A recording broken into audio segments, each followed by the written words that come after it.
प्रणाम साथियों। आज के समय में एक वायरस के प्रकोप से संपूर्ण मानव जाति भयभीत है। सारा मनुष्य समुदाय एक जगह थम सा गया है। किसी को पता नहीं कि उसके भविष्य के लिए कौन सा निर्णय सही होगा और कौन सा निर्णय गलत, क्योंकि पहले किए गए कई निर्णय अनुकूल रहे और कई निर्णयों के प्रभाव प्रतिकूल भी रहे। तो यह जानना कि कौन सा कर्म सही है और कौन सा गलत, इसके ज्ञान के लिए हम पढ़ते हैं श्रीमद् भगवद गीता का 4th अध्याय, जो इस प्रकार है। श्री कृष्ण भगवान अर्जुन से कहते हैं, मैंने इस अविनाशी योग को सूर्य से कहा था। उसके बाद सूर्य ने अपने पुत्र वैवस्वत मनु से कहा और तब मनु ने अपने पुत्र राजा इक्ष्वाकु को सुनाया। हे परंतप, हे योद्धा अर्जुन, इस प्रकार परंपरा से प्राप्त होता हुआ यह योग राजर्षियों ने जाना, लेकिन उसके बाद वह योग बहुत समय तक इस पृथ्वीलोक में लुप्त हो गया। तू मेरा भक्त और सखा है, इसलिए यह प्राचीन पुरातन योग मैंने तुझसे कहा है, क्योंकि यह बड़ा ही उत्तम और गुप्त रखने योग्य विषय है। इस पर अर्जुन कहते हैं, आपका जन्म तो अर्वाचीन है, अर्थात अभी समय का है, और सूर्य का जन्म बहुत पुराना है, अर्थात कल्प के आदि में हुआ था। तब मैं यह बात कैसे समझूं कि आप ही ने कल्प के आदि में सूर्य से यह योग सुनाया था। तब श्री भगवान बताते हैं, हे अर्जुन, मेरे और तेरे बहुत से जन्म हो चुके हैं। सबको तू नहीं जानता, परंतु मैं जानता हूँ।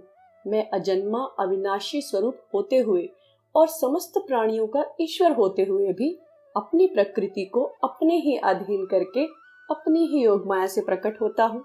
हे भारत, जब जब धर्म की हानि और अधर्म की वृद्धि होती है, तब तब मैं अपने रूप को स्वयं को रचता हूँ और साकार रूप से लोगों के सम्मुख प्रकट होता हूँ। सज्जनों साधु पुरुषों का उद्धार करने के लिए और पापियों का विनाश करने के लिए और धर्म की स्थापना के लिए मैं हर युग में प्रकट हुआ करता हूँ। हे अर्जुन, मेरे जन्म और कर्म दिव्य अलौकिक हैं। जो मनुष्य मुझे जान लेता है वह शरीर को त्याग कर पुनः जन्म को प्राप्त नहीं होता, मात्र मुझे ही प्राप्त होता है। पूर्व काल में भी जिनके राग, भय और क्रोध नष्ट हो गए थे और जो मुझ में अनन्य प्रेम पूर्वक स्थित हो चुके थे, ऐसे मेरे आश्रित हुए बहुत से भक्त ज्ञान रूप तप से पवित्र होकर मेरे स्वरूप को प्राप्त हो चुके हैं। जो भक्त मुझे जिस प्रकार भजते हैं, मैं भी उनको उसी प्रकार भजता हूँ, क्योंकि सभी मनुष्य हर प्रकार से मेरा ही अनुसरण करते हैं, मेरे ही मार्ग का अनुसरण करते हैं। इस लोक में कर्मों के फल को चाहने वाले लोग देवताओं का पूजन करते हैं, क्योंकि उनको कर्मों से मिलने वाली सिद्धि शीघ्र अतिशीघ्र मिल जाती है।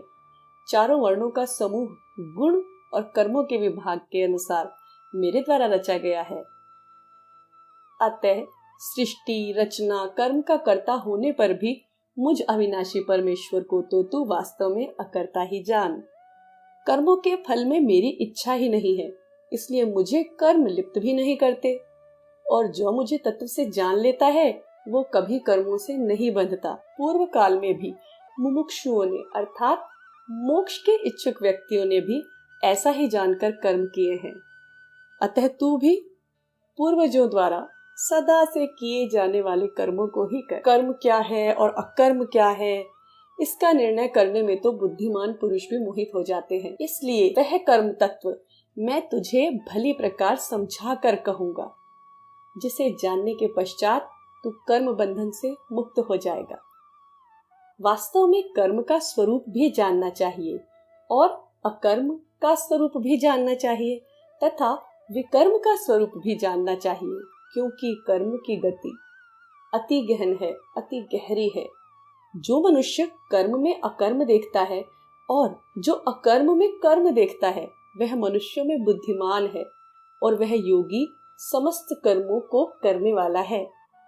जिसके संपूर्ण शास्त्र सम्मत कर्म बिना कामना और संकल्प के होते हैं और जिसके सभी कर्म ज्ञान की अग्नि में भस्म हो गए हैं उस महापुरुष को ज्ञानी जन भी पंडित की संज्ञा देते हैं। और जो व्यक्ति समस्त कर्मों में फल में आसक्ति का पूरी तरह त्याग करके संसार के आश्रय से रहित हो गया, संपूर्णतः परमात्मा में तृप्त है, वो कर्मों में भली भांति बरतता हुआ अर्थात कर्मों को करता हुआ भी वास्तव में कुछ भी नहीं करता, जिसका अंतःकरण और इंद्रियों के सहित शरीर जीता हुआ है, जिसने सभी भोगों की सामग्री का परित्याग कर दिया है, ऐसा आशा रहित इच्छा रहित मनुष्य केवल शरीर संबंधी कर्म करता हुआ भी पापों को प्राप्त नहीं करता। जो मनुष्य बिना कोई विशेष इच्छा रखे अपने आप प्राप्त हो रहे पदार्थों में सदैव संतुष्ट रहता है, जिसमें ईर्ष्या की समाप्ति हो चुकी है, ईर्ष्या का अभाव हो गया है, जो हर्ष शोक द्वंद्वों से परे हो चुका है, ऐसा सिद्धि और असिद्धि में सम रहने वाला, एक समान रहने वाला कर्मयोगी कर्म करता हुआ भी उनके बंधन में नहीं बंधता। यहाँ पर श्रीमद् भगवद गीता के 4थे अध्याय के श्लोक 1 से 22 तक का वर्णन संपूर्ण होता है। भावार्थ यही है कि हमें पूर्णतया ईश्वर में श्रद्धा बनाए रखनी है। किसी भी कर्म को निर्धारित करते समय उसके अच्छे होने बुरे होने, कर्म विकर्म अकर्म में उलझने के बजाय यदि हम परमात्मा से प्रेरणा लेकर, परमात्मा की अनुकंपा में रहकर, परमात्मा की याद में रहकर निश्चय करें, तब हम कर्मों से प्राप्त होने वाले फलों की आसक्ति से और कर्मों के बंधन से भी मुक्त हो सकते हैं। अतः मन में कर्ता का भाव नहीं रखना है, हमें मात्र यही याद रखना है कि सब कुछ प्रभु इच्छा, जो प्रभु हमें प्रेरित कर रहे हैं वही हमारे लिए सदा सर्वथा उचित है। आशा है आपको सुनने पर सुखद अनुभूति की प्राप्ति हुई। यदि हाँ तो शेयर कीजिए, जिससे कोई अन्य व्यक्ति भी लाभान्वित हो सके। साथ ही चैनल को सब्सक्राइब कीजिए, नोटिफिकेशंस ऑन कर लीजिए, जिससे आगे आने वाला भाग आप तक शीघ्र पहुंच सके। श्रवण हेतु धन्यवाद एवं प्रणाम।